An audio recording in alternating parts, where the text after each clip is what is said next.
12절 말씀 제가 봉독하겠습니다. 그러므로 나의 사랑하는 자들아, 너희가 나 있을 때뿐 아니라 더욱 지금 나 없을 때에도 항상 복종하여 두렵고 떨림으로 너희 구원을 이루라. 물론 우리가 예수 그리스도를 나의 구세주로 믿음으로 영생의 선물 구원을 받았죠. 우리가 다 예수 그리스도를 믿음으로 구원받은 하나님의 사람이에요. 하나님을 향하여 하나님 아버지라고 부르며 하나님 아버지 앞에 기도하고 응답받는 우리가 하나님의 자녀들 아닙니까? 영생의 선물을 이미 받은 우리들이죠. 그런데 여기 이렇게 우리처럼 영생의 선물을 그리스도를 통해 받은 빌립보 교우들에게 바울이 말씀하시기를 항상 복종하여 두렵고 떨림으로 너희 구원을 이루라 말씀하셨어요. 여기서의 구원은 우리가 이미 받은 바로 영생의 선물,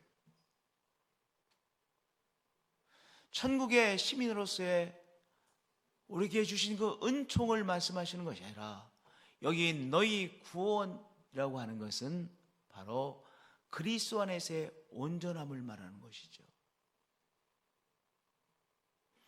내가 거룩하니 너희도 거룩하라 우리 주님께서 말씀하셨죠. 내가 거룩하니 너희도 거룩하라.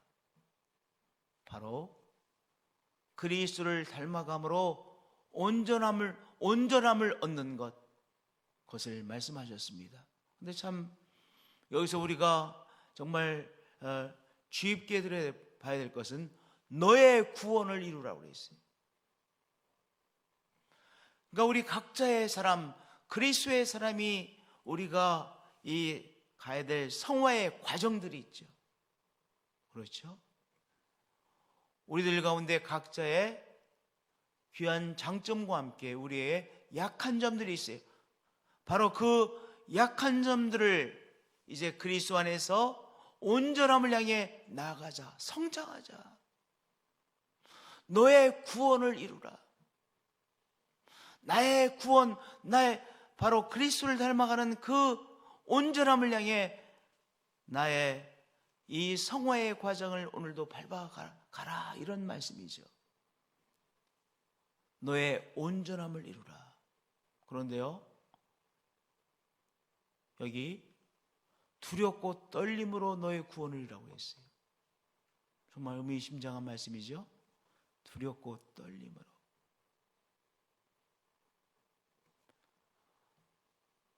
정말 그리스도께서 우리에게 원하시는 그 온전함을 향하여 어떤 마음을 품고 있는 우리들이에요? 바로 그 두렵고 떨림으로 그 구원을, 그 온전함을 향해 나아가는 것이죠. 성도님들, 우리가 겸손한 사람에게는 영적으로 무엇이 있느냐?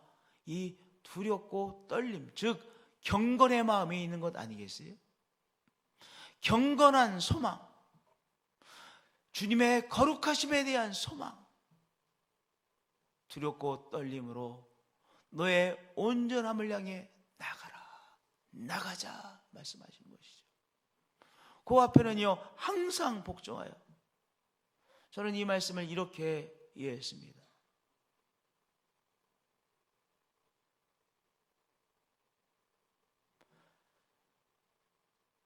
우리가 온전함을 향해 나가야 될, 온전함을 향해 나가도록 우리 성령님께서 말씀하세요. 그런데 우리가 안 들어. 복종한 거예요? 복종하지 않은 거예요? 복종하지 않은 거예요. 순종하지 않은 거예요. 많은 경우에 이렇습니다. 다른 사람은 그 사람의 약한 점이 무엇인지를 알아요. 우리 주위에 있는 사람들이 저 사람이 다 좋은데 요거 좀 고치면 참 좋을 텐데, 주위 사람들이 알아요. 자기도 또한 그 이야기를 들었어. 그런데 자기 자신은 것을 인정하지 않아. 받아들이지 않아. 그럼 순종하지 않은 것이죠. 오늘 성령님께서 우리에게 또한 이 길을 향해, 성화의 과정을 향해, 성화를 향해 나가라고 말씀하셔. 그런데 안 들으려고 해. 무시해. 그러면 순종하지 않은 거예요. 오늘 우리에게 말씀하시지요. 항상 복종하여, 항상 순종하여, 두렵고 떨림으로, 경건한 열정으로 우리 그리스도께서 우리에게 보여주신 온전함을 향해 나가라. 우리에게 말씀하십니다. 할렐루야. 우리 한 분 한 분들의 마음속에 오늘 이 온전함을 향한 소원이 충만하게 되시기를 축복드립니다. 13절에 하반절을 보겠어요.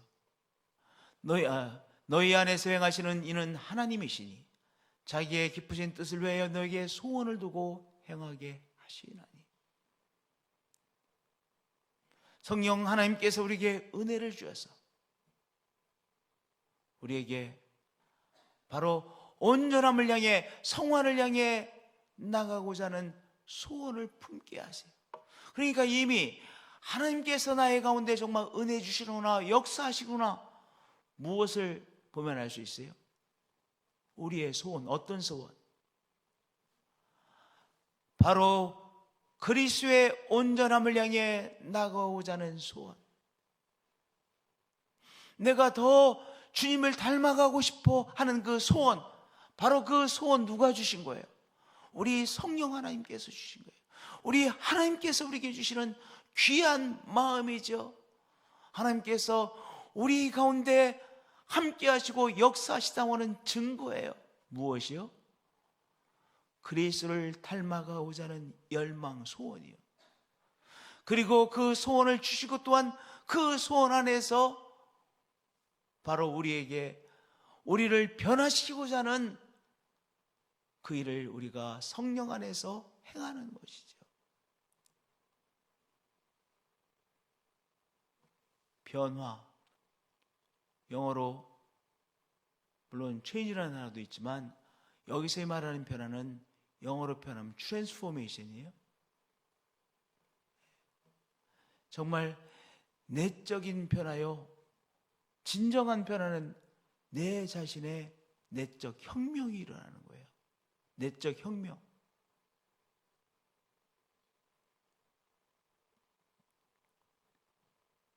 바로 그것이 이 13절에 말씀하십니다.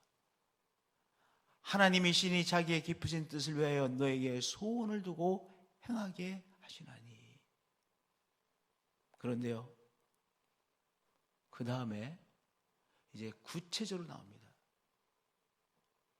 그러면 우리가 변화되어야 될 요소가 무엇인지 아주 명료하게 14절에 말씀하세요. 모든 일을 원망과 시비가 없이 하라. 무엇입니까? 우리들의 삶 속에서 변화되어야 될 요소, 우리가 후다닥 놀라야 될 요소, 온전함을 향해 나가야 될 요소, 구체적으로 무엇이냐? 14절에 자꾸 싸움이 일어나, 자꾸 말싸움이 일어나, 모든 일을 원망과 시비가 없이 하라. 무슨 말씀이겠어요? 자꾸 어떤 문제에 있어서는 자꾸 부부간에도 말싸움이 일어나, 사람들과의 관계에서도 어떤 문제에 있어서는 잘 진행이 되어지지 않고 뭔가 이렇게 인간관계가 이상해져. 바로 그 요소예요. 그 요소가 어떤 요소예요? 우리들 속에서 변화되어져야 될 요소예요.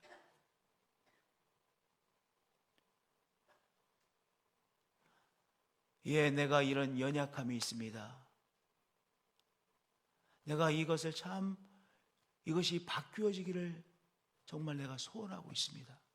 이미 바뀌어진 거예요. 그것은 정말 너무나도 귀한 소원이죠. 그런데요, 정말로 안 좋은 성령님 앞에 순종하지 않는 자세, 이겁니다. 나 원래 그래. 그래서 이건 뭐예요? 교만이에요. 이것은 정말로 성령의 사람의 태도가 아니죠. 나는 원래 그런 사람이야. 그래서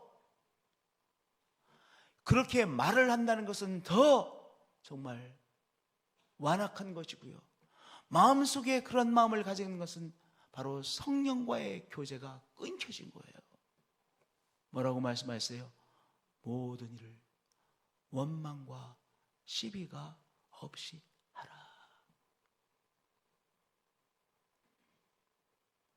우리 한번 돌아보자고요. 자기 자신과 한번 대화를 해보세요. 내가 어떤 면에 있어서 말싸움이 일어나지?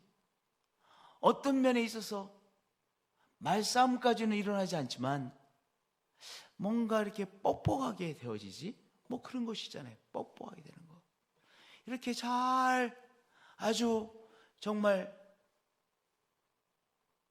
은쟁반에 구슬이 가듯이 이렇게 아주 잘 굴러가야 되는데 어떤 문제에 있어서는 이게 뭔가 그 사람도 힘들고 나도 힘들어져. 그것이 바로 요 요소예요. 모든 일을 원망과 시비가 없이 하라. 오늘 성령 안에서 이 요소가 내가 더 온전하게 변화되어져야 될 요소이구나. 그것을 깨닫는 것은 뭐예요? 나의 삶에 바로 내 삶의 혁신, 혁명이 일어나는 시발점이에요. 제가 좋아하는 표현 중에 하나, 우리 성도님들 여러 번 들으셨어요. 계란이요, 안에서부터 깨지면 새 생명의 탄생입니다.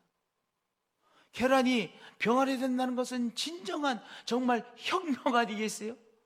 정말 놀라운 일이죠. 신비스러운 일이죠. 그런데 바깥에서부터 타격을 받아 깨져버리면 쓰레기통에 버리든지 기껏해야 계란 프라이예요. 우리 성도님들, 모든 일을 원망과 시비가 없이 하라. 내 이 요소가 정말 그리스도 안에서 변화되어야 될 요소이구나. 맞습니다. 적어도 이렇게 이런 자세로 나가는 거죠. 맞아요. 제가 이 약한 부분이 있습니다. 그러나 내가 바뀌어지기를 소망합니다. 겸손인 거예요. 신앙과 비신앙의 차이는 무엇입니까? 겸손과 교만이에요. 그렇잖아요. 우리가 어저께 빌립보서 2장 1절부터 12절까지 읽었어요. 예수님께서 겸손으로 찾아오셨어요. 어저께 말씀을 전하고 가면서 맞다, 그리스도의 겸손은 스스로의 깨어짐이시구나. 천국을 떠나서 오셨잖아요. 천국의 바운더리를 떠나서 이 세상에, 이 불편한 곳에, 냄새나는 곳에 찾아오신 것이잖아요. 깨트리니까 찾아오실 수 있었던 것이죠. 그렇죠? 깨트림이에요. 예수님께서 스스로 당신 자신을 깨트리시고 경계를 넘어서 이 세상에 찾아오셨어요. 겸손이죠. 우리는 맞아, 나에게 이런 부분이 있어. 내가 이 부분 정말 변화되어져야 돼. 이미 겸손인 거예요. 이미 나의 삶 속에서 깨어져야 될 요소를 내가 인정하는 거예요. 그것이 바로 항상 복종하여 그랬잖아요. 13절에, 12절에 항상 복종하여. 바로 그 말씀이에요. 항상 복종하여, 항상 순종하여. 그런데 교만, 완악한 마음은 뭐예요? 나는 원래 그래. 그게 내 스타일이야. 그래서 완악한 마음이죠.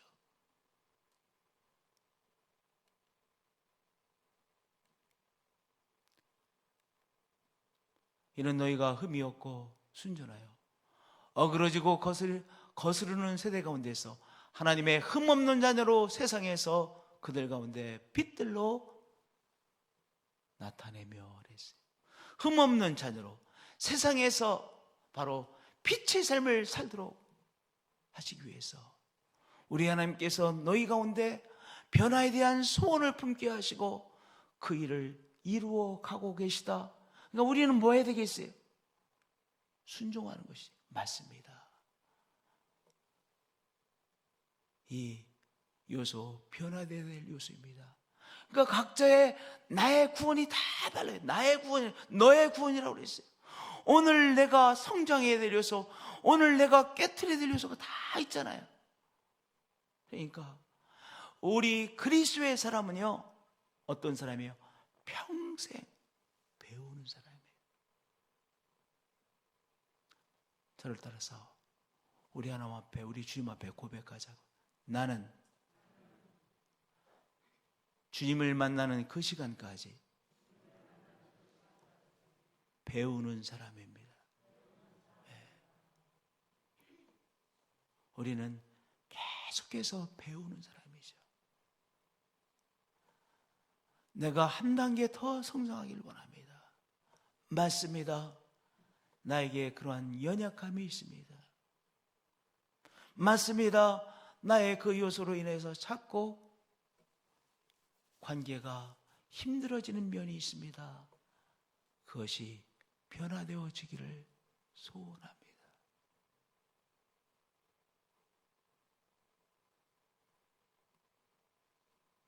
하나님은 겸손한 사람의 하나님이 되세요. 그렇죠? 우리 성도들은 성령 안에서 겸손을 향해 가는 사람들이죠. 이같이 너희 빛이 사람 앞에 비치게 하여 예수님께서도 그들로 너의 착한 행실을 보고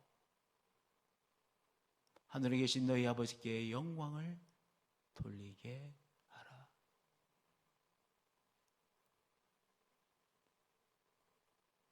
착한 행실을 보고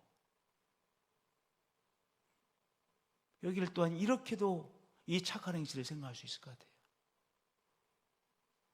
우리가 조금 더 성장한 모습, 우리가 자꾸 성장되어져 가는 그 모습, 성장되어진 그 모습, 성숙한 모습, 그것을 보고 참 귀한 사람이구나. 마음 씀씀이가 참 귀하구나. 그 선한 영향력이 나가는 것이요, 또한 하나님께 영광을 올려드리는 것이죠. 이제 말씀을 마치겠습니다. 오늘 우리의 삶에 소리가 나는 요소가 있습니까? 우리가 그리스도 안에서 변화되기를 소원하자고요. 뭐 소리는 크게 안 나는 것 같은데 나의 어떤 요소로 인해서 이 뭔가 이렇게 뻑뻑해지고 이 부드럽게 되지 못하는 부분이 있습니까? 주님, 제가 그 부분이 연약합니다. 변화되어지기를 소원합니다. 그래야 열매 맺는 삶이 되어진다라고 말씀하시죠. 우리가 그리스도의 날에 자랑할 것이게 되어지고 그렇게 그리스도 안에서 또한 변화를 향해 나아가는 우리들에게, 우리들을 보시며 우리 주님 기뻐하시며 또한 우리 속에서도 영혼의 기쁨, 영혼의 충만함을 누리는 거예요. 그러한 우리 성도님들이 되어질 것을 믿습니다. 우리 주님께서 그러한 귀한 열매 맺는 삶이 되어지게 하십니다. 할렐루야.